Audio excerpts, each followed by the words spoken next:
My aunt accidentally sent me a video of my family calling me a pathetic failure and a bank account. What I did next left them speechless and exposed a truth they never wanted me to know. My name is Emma, and up until a few nights ago I believed my family loved me. It started with a simple notification. My aunt had sent me a video. I was in the middle of making dinner when my phone buzzed. I wiped my hands on a towel, grabbed my phone, and absent-mindedly tapped the message. At first I thought she had sent me something random, a family video, maybe an old clip she found funny. But then I heard my mother's voice. Emma should be grateful. She'd be nothing without us, she said. My stomach dropped. The video was shaky, like someone had set their phone down without realizing it was recording, but the voices were crystal clear. A pathetic failure, that's what Emma is, my father added with a chuckle. But at least she's good for something. Paying our bills. Laughter followed. I gripped my phone tighter. If Emma ever stopped sending money, my aunt, the same one who had just sent this, said with a smirk in her voice, we'd just guilt her into it. She's too soft to say no. My whole body went numb. Emma, my name. They weren't talking about some hypothetical person. They weren't joking around. They were talking about me. I had been helping them for years, paying their rent, covering their debts, sacrificing my own savings just to make sure they never struggled the way I did. And this is what they really thought of me. I was still frozen, my thumb hovering over the screen, when suddenly the video disappeared. This message has been unsent, the notification read. I stared at it. My aunt had realized her mistake. She must have panicked and deleted the video, hoping I hadn't seen it. I should have confronted her. I should have called her out. I should have let them know I knew everything. But instead, I put my phone down and I pretended like I never saw it. That's when I decided I wasn't going to react. Not yet. I had a plan. I sat there for what felt like hours staring at my phone. The words kept echoing in my head. Emma should be grateful, a pathetic failure. She's too soft to say no. I wanted to believe it was some kind of misunderstanding, that maybe they were joking, maybe there was some context I was missing. But deep down, I knew better. I knew the truth. They meant every single word. And the worst part? They weren't wrong about one thing. I was too soft to say no. How many times had they guilted me into helping them? How many times had I put my own life on hold just to make sure they had everything they needed? My dad's temporary financial struggles turned into me covering rent for years. My brother's tuition, he never even finished college. My mom's endless emergencies, always conveniently timed when I had just gotten paid. And I had done it all without hesitation. Because that's what family was supposed to do, right? I had spent years convincing myself that I was doing the right thing, that they appreciated me, that they loved me. But that video, that one video, shattered every illusion I had left. And now, they thought they had gotten away with it. My aunt had unsent the message, probably breathing a sigh of relief, thinking I hadn't seen it. Maybe she even reassured everyone, don't worry, Emma didn't watch it. They thought I was still in the dark, and that was my advantage. I could have texted her right then and there. I could have confronted her, told her I saw everything. But what would that do? They'd just deny it, make excuses, twist the situation to make me feel guilty somehow. If they thought I was still their naive, obedient little bank account, I'd let them believe it for now. Because in just a few days, the next payment was due. And this time, things were going to be different. The next morning, I woke up to my usual routine, except everything felt different. The sun still peeked through my curtains, my coffee still brewed like always, but there was this awareness in the back of my mind, like I was seeing my life from the outside for the first time. My phone buzzed, a message from my mom. Good morning, sweetie, just checking in, hope you're doing well, it read. I stared at the message. It was normal, too normal. She never texted me just to check in. There was always a reason, always a request hidden somewhere. And sure enough, a few minutes later, oh, by the way, rent is due soon. Can you send it by Friday? There it was. The same cycle, the same pattern. But this time, I wasn't going to play along. I typed out a response, my fingers hovering over the keyboard. My usual reply would be something like, of course, or no problem. Maybe I'd even apologize for taking too long, just to make sure they never felt inconvenienced. Not this time. I erased everything and simply replied, I can't this month. I stared at the message for a few seconds before pressing send. I set my phone down and waited. 1 minute, 2 minutes, buzz. What do you mean you can't? A few more messages came in. Emma, this is serious. We're counting on you. You know we don't have another option right now, she texted. Another buzz, this time my aunt. Hey sweetie, your mom is freaking out. Is everything okay? I almost laughed. Is everything okay? Sure, everything was great. I had spent years paying for their lives, and the one time I even hinted at stopping, they panicked. Not once did they ask if I was okay, if I needed help. It was never about me. It never had been. I took a deep breath and replied, I have some unexpected expenses this month. I can't send anything, sorry. That was it. No explanation, no apology. And then I waited. What happened next told me everything I needed to know. The silence was deafening. For the first time in years, I had said no, and they didn't know how to handle it. I stared at my phone, watching the 3 little dots appear and disappear over and over. My mother was typing, stopping, typing again. I imagined her sitting there, seething, trying to figure out the perfect way to manipulate me into changing my mind. Then, finally, her response came through. Emma, what do you mean unexpected expenses? What could possibly be more important than your family? She texted. There it was. The guilt trip, the same tactic they'd always used. I didn't reply. I just let the message sit there. Less than a minute later, you know your brother has no way to cover rent. If he gets kicked out, that's on you. The brother card. Classic. Then another message. We raised you, Emma. We took care of you when you had nothing. Is this how you repay us? I clenched my jaw, my fingers tightening around my phone. When I had nothing, they never took care of. I put myself through school. I worked 3 jobs to escape that house, and the moment I had money, they latched onto me like leeches, draining me dry. I had nothing because they took everything. My phone buzzed again. My aunt, sweetheart, don't do this. We're family. Your mom is just upset. You know how she gets. Just send the rent and everything will be fine. Everything will be fine? Fine for who? I put my phone down, my heart pounding. I needed a second to breathe, to think. I walked to the kitchen, poured myself a glass of water and took a slow sip, staring at the clock on the wall. I could feel it.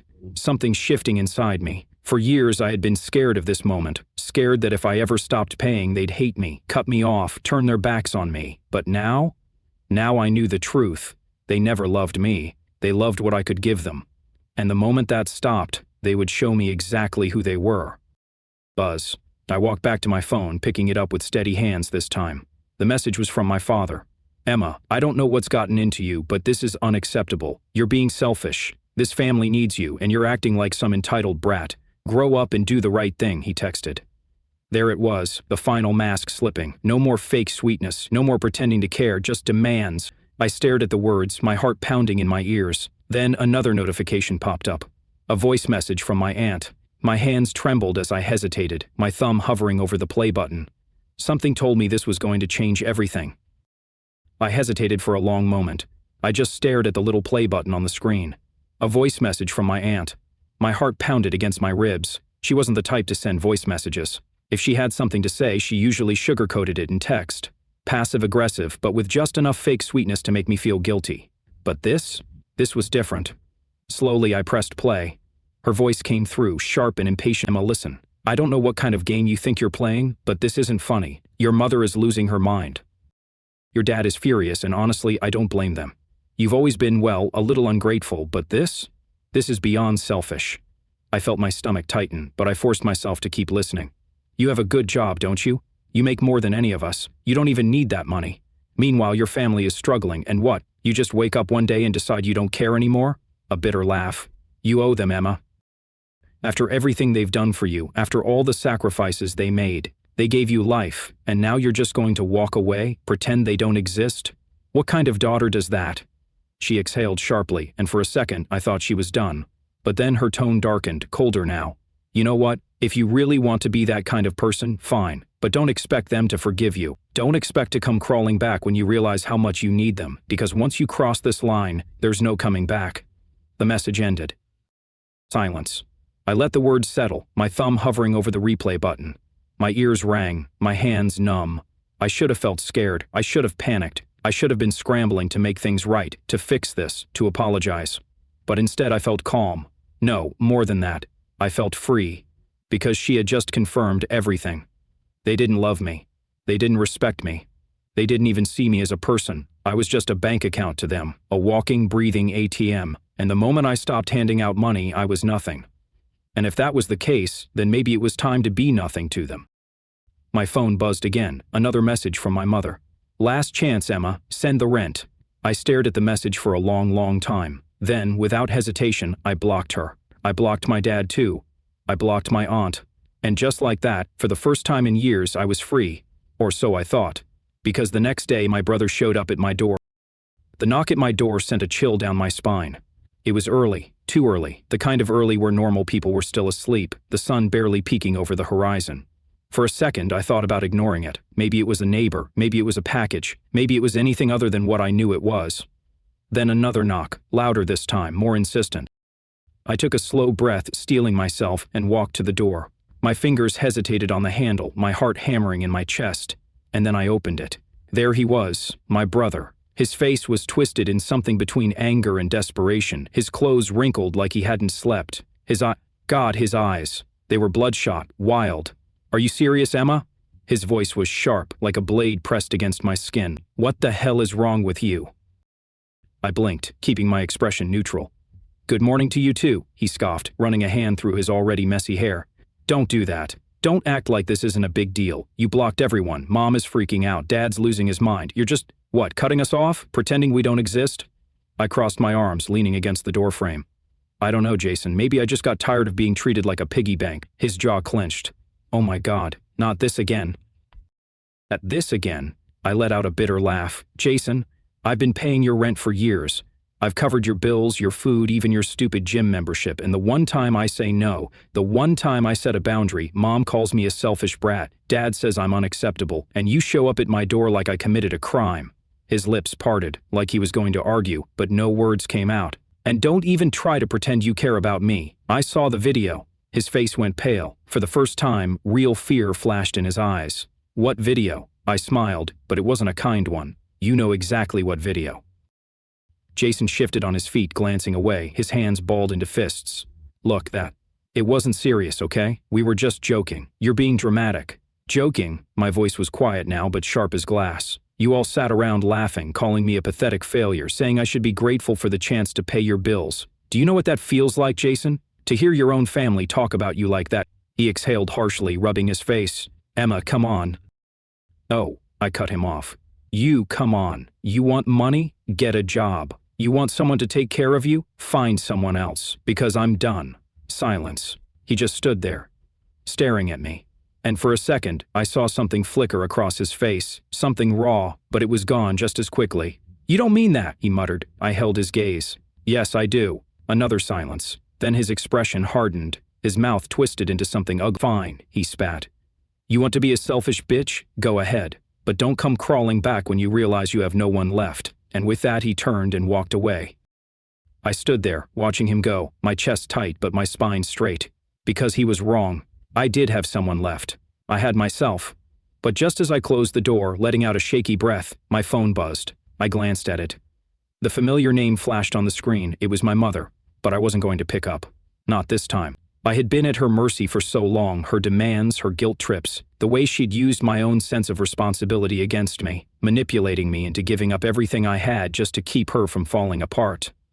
Not anymore. I turned the phone over, face down, and walked away. The truth was, I was done with being the constant source of money, the safety net that kept my family afloat when they couldn't be bothered to make their own way in the world. Done with the lies and the manipulation. They'd never once asked how I was doing, never once thought about the toll it took on me to be the one always picking up the slack. I had carried their weight for years, my mother's, my father's, my brother's, all of them, acting like I owed them something, like my life was just one long, endless repayment for everything they had sacrificed for me. But no one had ever asked what I needed. No one had ever cared about me. And now, I was taking control. But my decision didn't go unnoticed. The next morning, as I sat in my living room, the silence felt suffocating. The weight of my choice was starting to settle in, but there was no regret, no second guessing. I'd made the right decision. Then my doorbell rang.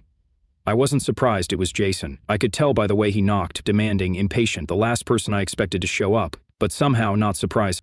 I opened the door slowly, keeping my face neutral. "Emma," he started, the usual arrogant tone gone, replaced by something almost pleading. "You need to listen to me." I didn't invite him in, stood in the doorway, arms crossed. "I don't need to listen to anything you have to say, Jason." He blinked, taken aback. "No, you don't understand." His voice softened, almost desperate. "Mom's freaking out. Dad's calling me, asking what's going on. They don't know how to fix this. You've cut us all off. You can't just leave us hanging like this." I scoffed, leaning against the doorframe. "Oh, I'm sorry. Did you think I was just going to keep enabling you? Keep paying for your rent, your bills, and pretending everything was fine? No, Jason, I'm done. I don't care how much you or Mom or Dad beg. I'm done playing the role of the family ATM." His eyes flickered with anger. "You're acting like we've never done anything for you, like we're all just users, right?" I didn't flinch. Oh, believe me, I know exactly what I've been to you all. I've been a cash machine, a free ride, and I'm tired. I owe you? I've given you everything. I paid for your rent, your groceries, your bills, while you just sat there and watched me do it. And you want to talk about owing? His fists clenched at his sides. You'll regret this. You'll regret cutting us off. I couldn't help but laugh. No, Jason, you'll regret it. Because I'm not the one who needs you anymore. Without waiting for a response, I slammed the door in his face. It felt good. But I knew the drama was far from over. Later that night, my phone buzzed again. I almost didn't want to check it, but the curiosity gnawed at me. It was from my dad. We raised you, Emma. Don't think you can just walk away from everything we've done for you. You're making a huge mistake. Come back. We'll talk about it. We'll fix this, he wrote. I could almost hear the desperation in his words. I sat there for a moment, the phone still in my hand. I could have ignored it. I could have blocked him too, but instead I had a better idea. I wasn't just going to block them. I was going to make them pay for every single lie, every single moment they'd taken me for granted, and it was going to start now. I stood up, walked to my desk, and opened my laptop. It was time to send them a message they'd never forget. I sat at my desk, staring at the screen of my laptop, my fingers hovering over the keys. I wasn't just going to sit back and let them waltz back into my life as if nothing had happened. No, I was done being the punching bag. This time I was taking control. I thought back to everything I had done for them, all the payments I had made, the bailouts, the times I had swallowed my pride and helped them, even when I knew I was the one being drained, no more. Now it was their turn to feel the sting of their actions. I opened my email and started typing. First, I gathered all the financial records, every payment I'd ever made for their bills, every bank transfer, every check I had sent over the years to help cover their mistakes. It was time to remind them of what they had taken from me. I included a note at the top of the email. Here's a detailed summary of everything I've done for you over the years. I'm done being your lifeline. I'll no longer be your ATM, and I'll no longer let you make me feel guilty for choosing myself. Consider this my final invoice. You don't owe me anything anymore, but you will owe yourselves the realization of how much I've sacrificed, all because I thought family was supposed to help each other, not drain each other. Then I attached the receipts, the bills, the payments I had sent. But that wasn't the end. Not by a long shot. I logged into the family group chat where they used to keep me on edge with their complaints, their endless demands. I scrolled through the messages, reading the ones where they claimed they needed me, where they'd guilted me into helping them. Then I did something I hadn't done in years. I replied, "You all talk a lot about what you've done for me, but you've forgotten how much I've given up for you. And here's the reality check. You never needed me. You just used me. I'm done. This is my last message. Don't ever contact me again." I sent it. The silence after was almost sweet. I leaned back in my chair, letting the weight of the decision wash over me. For once, there were no more phone calls, no more guilt trips, no more pretending that they had any power over me. They could keep their manipulations, their lies, their empty promises. I was free. But just as I thought it was over, I received one last message from Jason. "You're making a mistake, Emma. You'll regret this. Family sticks together," it read. I smiled to myself. I knew he was just trying to get under my skin, but this time it didn't work. I didn't need them. I had my life, my freedom, and that was enough. It wasn't the dramatic blow-up I'd imagined. It wasn't some grand confrontation. But in its own way, this was even better. I had taken control without anyone seeing it coming. And the best part? They didn't get to hold any power over me anymore. I turned off my phone for the night. A sense of peace settled over me. I didn't have to play their game. I didn't have to keep sacrificing myself for people who didn't appreciate me. It wasn't revenge in the way I had expected. It was quieter, more deliberate, and much more satisfying. Now I could finally breathe. And the best part? I could finally live for me. And that, in the end, was the sweetest victory.